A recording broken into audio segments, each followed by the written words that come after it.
next question is, you said that the distinguishing identity is the Jews and you have the Gentiles, right? But Christ came so that everyone is one. Why make that distinction? Because if I identify as a Gentile and Christ is telling me, oh, I am adopted, he is disobeyed, what difference would that make? Romans 9. All right, I'll tell you what the difference means. Because the people that told you that you're a Gentile gave you this version of Jesus Christ. You see this man right there? See how he got a dark image, right? Black Christ. He's got a little paintbrush. He's making him into a pale image. This is what we just read about. The people who did all of this, what they call iconoclasm. It's when you destroy people's images. The people who did all of this also gave you that doctrine that you are a Gentile. They gave you that doctrine that Christ came to save everybody. That's not true. In the New Testament of the Bible, Christ said he only came for the children of Israel. Read what you got. Romans chapter 9, verse 4. Yeah. Who are Israelites? To whom pertaineth the adoption? So you said you were adopted. But who does the adoption belong to? Read that again. To who pertaineth what? To whom pertaineth the adoption? The Israelites the adoption pertains to. Read. And the glory. And the glory. And the covenants. The covenants, meaning the Old and New Testament. Those are the covenants, the promises.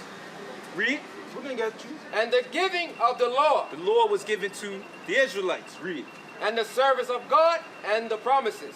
The service of God, meaning we are the priests. That was all given to us, no one else. Read. Whose are the fathers, and of whom, as concerning the flesh, Christ came. Of whom concerning the flesh, Christ came. So Christ came for those people, the Israelites. Make sense? Give me Matthew. So my question is, before you read on, is that, so, I guess I have to do the question. Start that. That's what I want. So the scripture that says, I came for the Jews, the Greek, The Jews and the Greek. I'm going to explain that. Read what you got. Don't get confused. Because Christ's teaching is very simple. It's not until people get into the works and the writings of Paul that they get lost. Christianity gets lost in the writings of Paul. So once you get there and you don't understand the Bible that came before it, you're going to misunderstand what's going on. But read this. This is put plainly for you to understand. Matthew chapter 15, verse 24. But he answered and said, I am not sent, but unto the lost sheep of the house of Israel. Now these are Christ's words. He said, I am not sent, but for the house of Israel. No one else. That's what he came for. That's what we just read in Romans.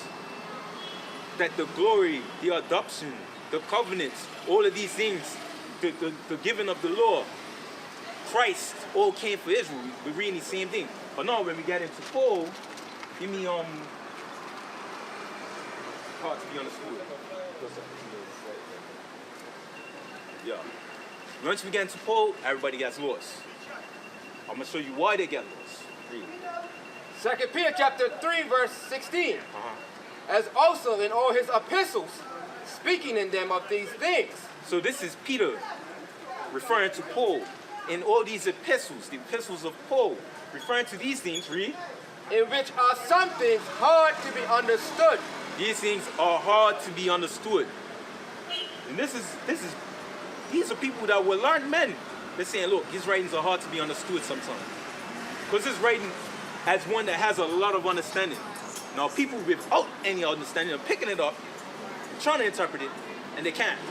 And they are giving you doctrines that came from men that, one, hated our guts, and two, didn't know anything about this Bible. And I'm going to show you. Give me, finish it off.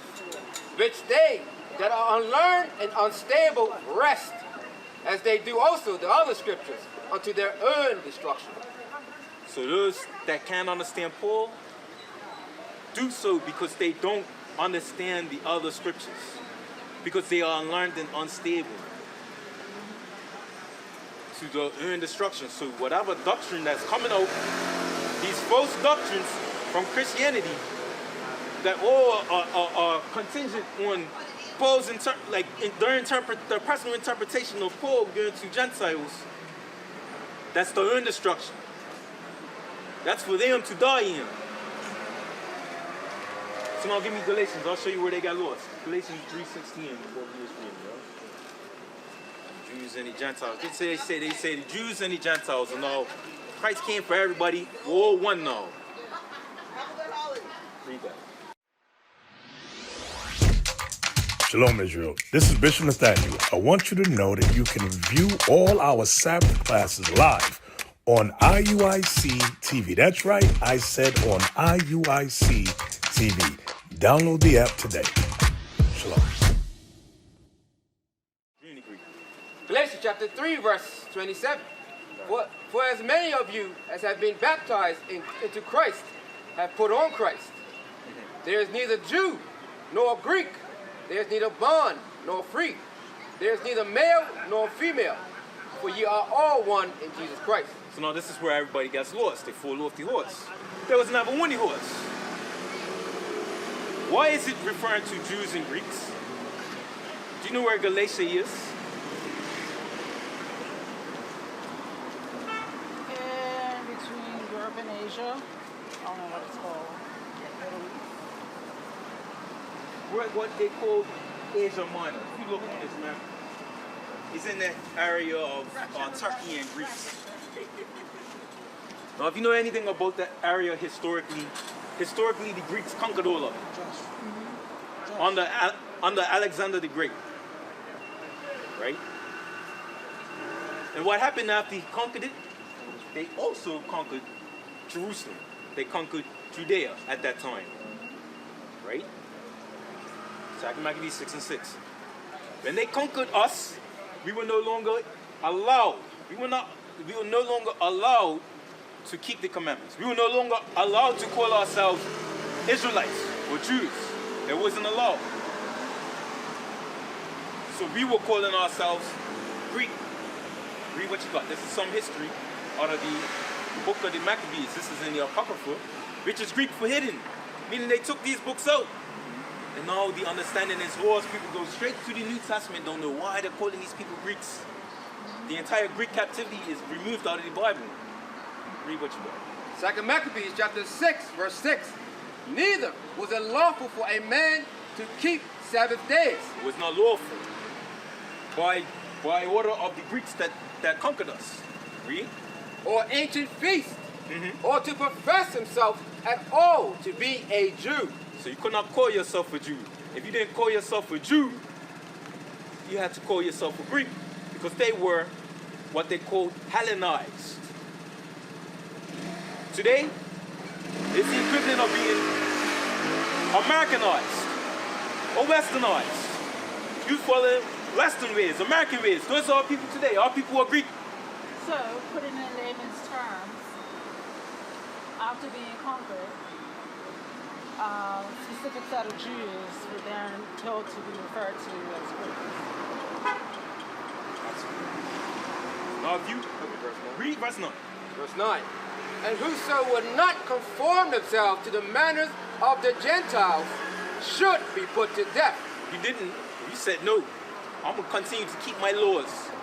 I'm going to continue to keep the Sabbath day. I'm going to continue to not eat pork. That was a big one back then. I'm going to continue to circumcise my children. You was put to death. You was put to death. Now today, the Greekish people today out here celebrating Christmas. They are Hellenized. They are Americanized. They don't know God's laws. What is a nation?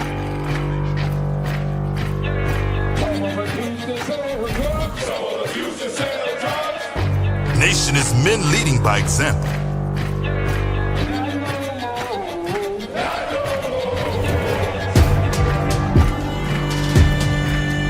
Nation is family.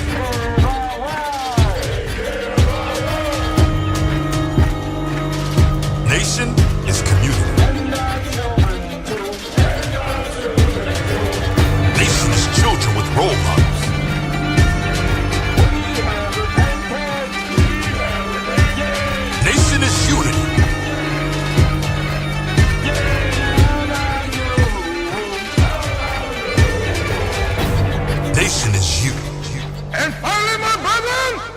Destroy